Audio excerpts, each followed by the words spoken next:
Here's the big challenge of life. You can have more than you've got because you can become more than you are. That's the challenge. And of course, the other side of the coin reads, unless you change how you are, you'll always have what you got. Everybody hopes things will get better. Everybody hopes. Poor people hope. That ought to tell you something. It means the future does not get better by hope. It gets better by plan.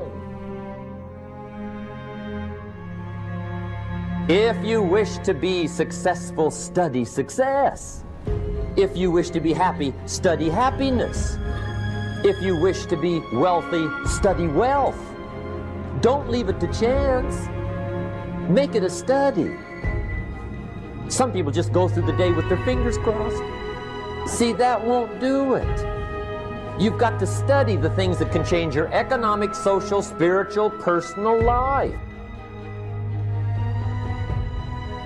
If you don't like how it is for you, change it. If it doesn't suit you, change it. If it doesn't please you, change it. If it isn't enough, change it. And I challenge you to do that because you can change. See, you don't ever have to be the same again after tonight, only by choice. Get around successful people and listen. Now, you can also learn from unsuccessful people. Take notes on both, negative and positive. On the negative, the notes are called what not to do. And you got to learn what not to do as well as what to do. So learn from the negative as well as the positive. Okay? Find out what poor people read and don't read it. Right? That's good information. Learn from the negative. But now you can also learn from the positive. Get around successful people. Listen to what they say. Listen to how they say it. It's important. We've all got about 16 waking hours. Practice listening those 16 hours. And I say practice listening because listening isn't easy. I found out it's easier to talk than it is to listen. But if you will practice listening the 16 hours you're awake, sure enough, from surprising sources comes great ideas. In sales training we teach, if you want to learn sales, listen to the kids.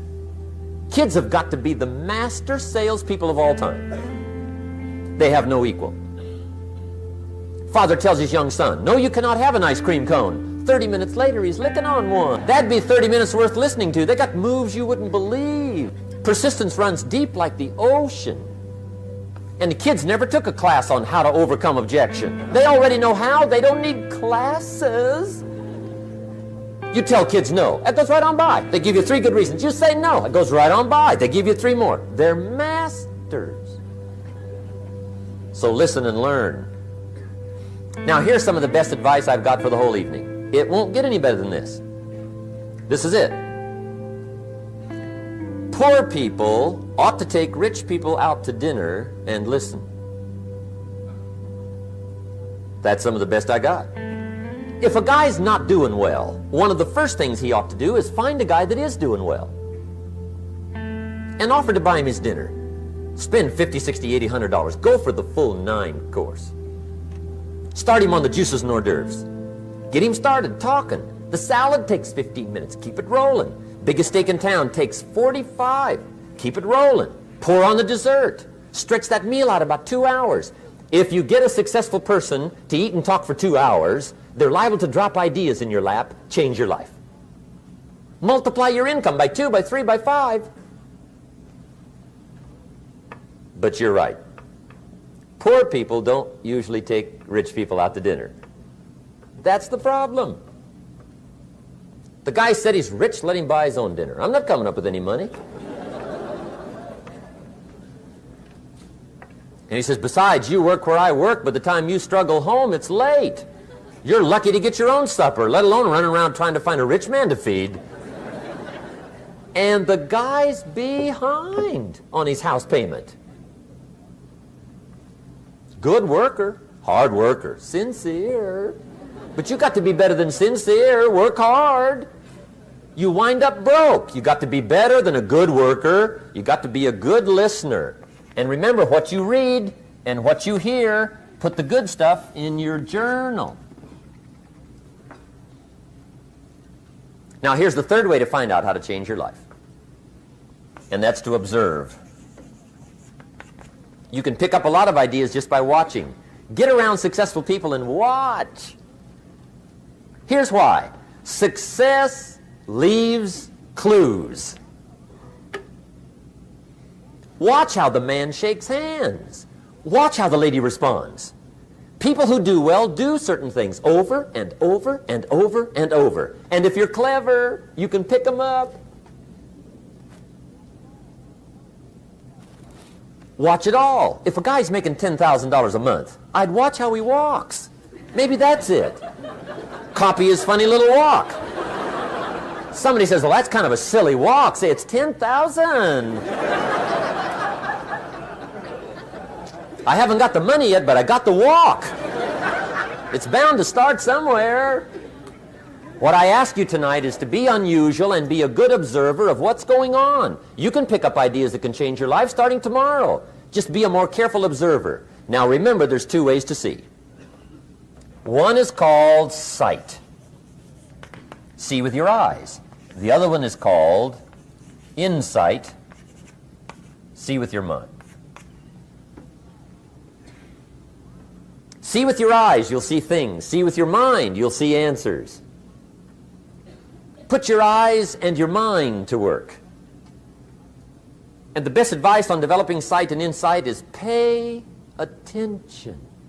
Don't miss anything. In the weekend seminar we teach, one of the greatest fatalities to success is preoccupation, lack of concentration.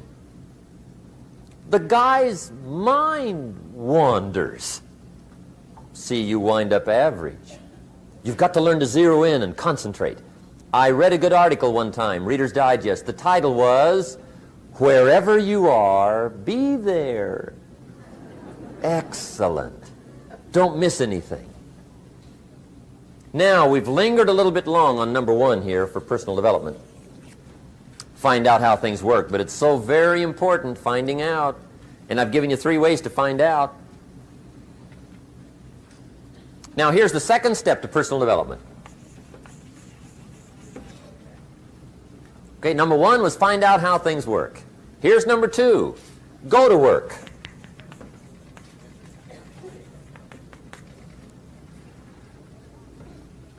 You must now take action on what you found out. In doing business around the world, we call it game plan. Put together your game plan. One of the major things we teach on the weekend seminars, game plans. How to game plan your office. If you're in sales, you need a game plan. Kids need a game plan. You need a home game plan, social game plan, a business game plan. Everybody needs game plans. Financial independence, game plan. Your investment, game plan. Don't think in your head. Put it on paper. Don't operate out of your mind. Operate from paper. I often ask somebody, what are you going to do the next 6 months? And somebody starts to tell me. I say, no, don't tell me. Show me. Show me your game plan for the next 6 months. Then I can look at things and maybe I can help. But you got to operate from paper. Put it on a game plan. Take action on what you found out. Now here's the best word I know of to go with action. Massive. See, that'll change everything. Massive action is called the cure-all. If you're going to make calls, make a few thousand.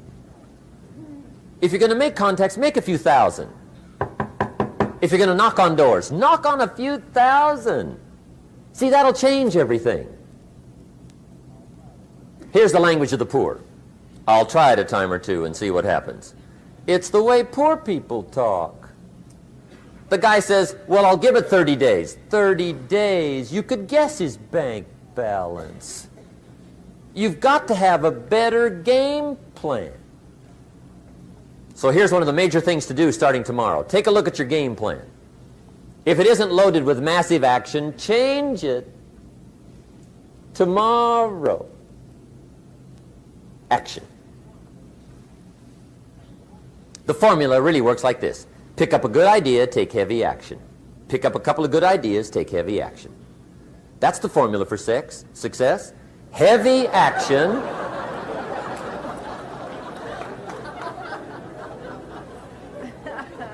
It's a good thing we can edit all this, right? The formula for success: take heavy action on a good idea. Right? That's the ratio. Now here's the key. Don't wait till you've learned 2,000 or 3,000 things.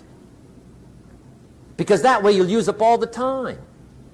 And you could wind up smart and broke. And hey, it's okay to be dumb and broke.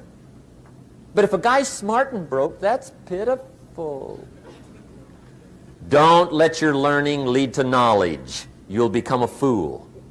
Let your learning lead to action. You can become wealthy.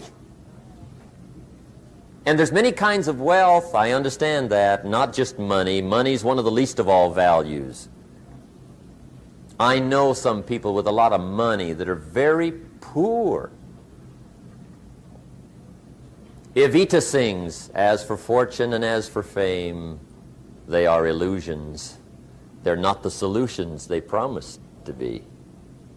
So there's all kinds of wealth, but to get a big share coming your way, you've got to have a heavy action game plan.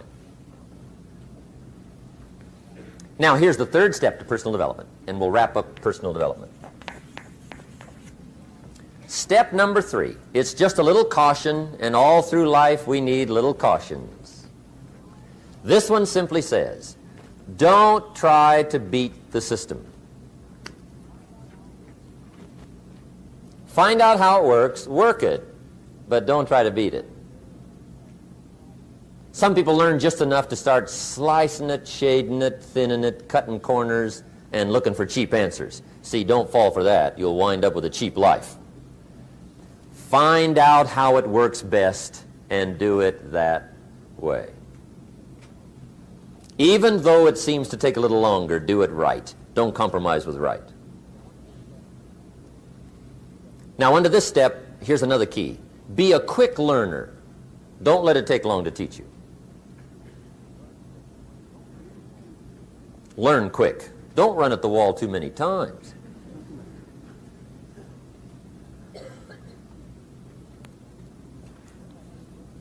Learn quicker.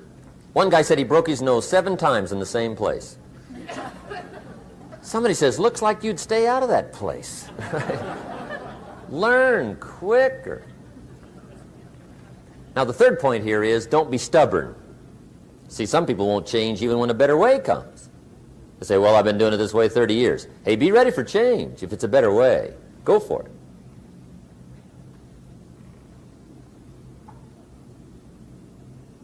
But don't try to beat it. Or you'll be like the guy that went to Las Vegas. He didn't have much money, so he didn't want to risk his money gambling. But he gets to Las Vegas and the jackpot bells are ringing, the money's flowing, the lights are flashing, and he can't help himself.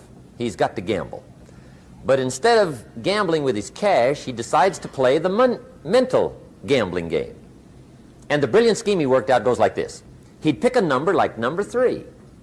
Mentally, he would bet a certain amount of money on the number. And whether it won or lost, he would jot down that amount in his little pad. I would have won $5 if I'd have made that bet, just to keep track of it, win or lose. That way, come midnight, he can calculate how he's doing, win or loser, how much, only not his money. Keep his money. Just play this mental gambling game. So here he is around the gambling table, everybody else shelling out their hard-earned cash. He's got this brilliant scheme. Instead of betting with his money, he's betting with his mind, and he lost his mind.